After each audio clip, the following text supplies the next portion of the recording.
And it's a pleasure to be here with my guest today, Kunya from the Miami Foundation. Kunya, maybe I'll let you introduce yourself for a moment. Tell us a little bit about what you do with the Miami Foundation, and then we'll get into it. Absolutely. Thank you for having me. It's good to be here. So I am the Music Access Arts and Culture Manager at the Miami Foundation, and I lead all of our initiatives around making music education and the arts accessible to our community because we know how important that is. So we want every single child and family to have access to that. That's awesome. And of course, the Miami Foundation is putting on today's event. Give Miami Day is, in fact, the product of the Miami Foundation. It is. Today is a marathon day of giving. We have been up, not me, but we have team members who have been up since midnight. We had the graveyard shift working from 12 a.m. to 4 a.m., then a 4 a.m. to 8 a.m. shift. And we will be rocking and rolling and raising money until midnight tonight. Incredible. And I'm putting you on the spot a little Yep. bit, but do you know, like, approximately how many organizations participated last year or about how much money was raised for Miami nonprofits last year? I do. Last year, we had a little over 800 organizations participated. We raised $18 million.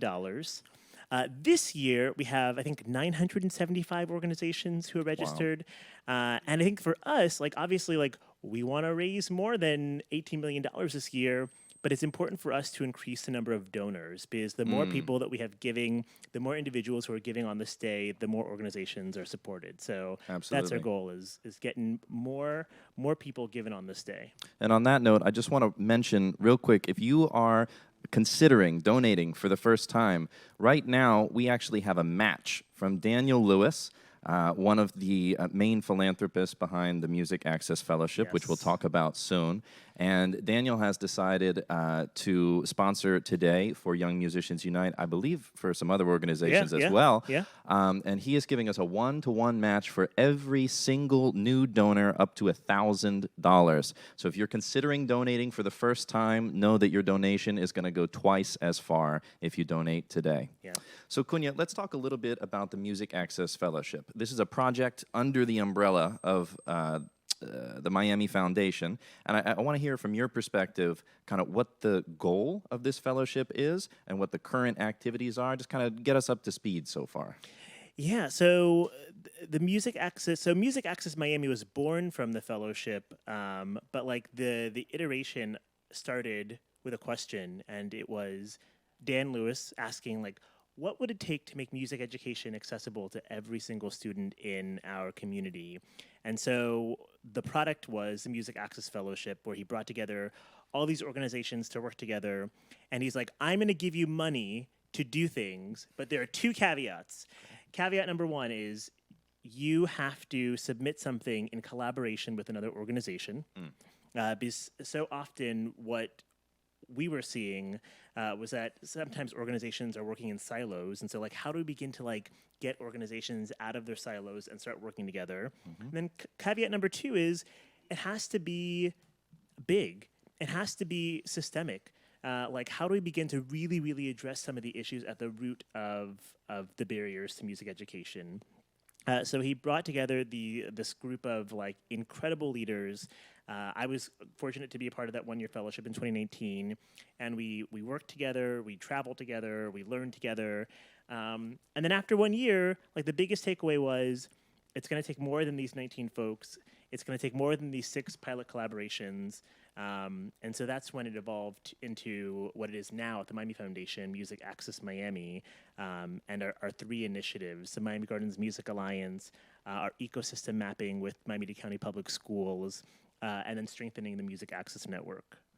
Can you talk about maybe a few of the partners who are involved in Music Access and some of the roles that they play? Obviously, Young Musicians Unite is involved, the Miami Foundation is involved, but to your point, this project, one of the things that makes it so special to me is how it's brought together all of these organizations that are doing amazing work, but don't always have the time or opportunity to talk to each other, to learn from each other, to gain best practices, or just increase their output by combining their efforts. So can you tell us a little bit about who's involved? Yeah.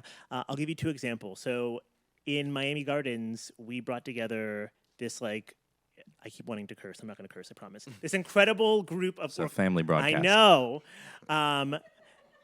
Amazing amazing organizations coming together to support 12 schools in Miami Gardens in the Carroll City feeder pattern, 4,000 students, and they include, of course, YMU, Guitars Over Guns, Arts for Learning, Miami Music Project, Save the Music Foundation, Achieve Miami, and then very recently we added in Interlochen Center for the Arts is also a part of that.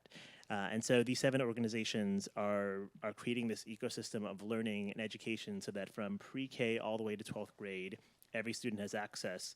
But we know that like these 7 organizations are dope, but like how do we get more organizations involved? And so for the Music Access Network, we're finding ways to increase support to every organization through professional development and then through grant making.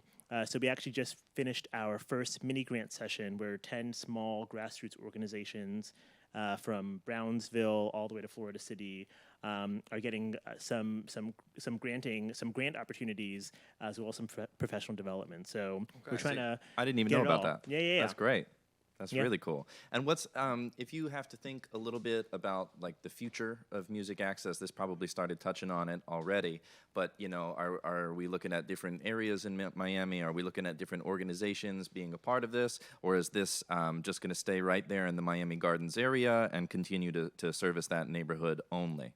That's a good question. So I'll give you a 2-part answer. Okay. I think part number 1 is, you know, there is so much to do in Miami Gardens still. And like obviously this past 2020 and 2021 were kind of weird. I think it's okay for me to say that, like they were weird years. So I think that first and foremost, like how do we like deepen the work that we're doing in Miami Gardens? And then secondly, it's expanding, yes, absolutely. Like taking what we're learning from Miami Gardens around the impact for outcomes on young people and how it's improving attendance and grades and their sense of self, and like understanding like how we can shape that to other parts of other parts of our city.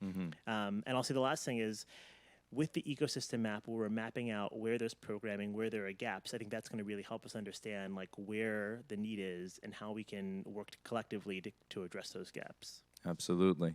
So I just want to thank you for being here today with us, Kunya. I want to thank the Miami Foundation for everything you guys have done between setting up today, Give Miami-Dade, which is such an impactful day for so many organizations, apparently over 900 organizations around Miami in this community. But also for your guidance and your tireless work on the Music Access Project. I mean, to me, it's been a huge learning experience because, like you're saying, we're able to create a model here with these organizations coming together and providing consistent music education for every student who wants it in the entire neighborhood. Like that's it's the type of milestone that people can understand very easily, and it's exciting to look at the future of starting to replicate that neighborhood by neighborhood across Miami. So, Kunya, thank you for being here. Thank you for everything you do. And I wish you and the rest of everybody at the Miami Foundation a happy Give Miami Day. Same.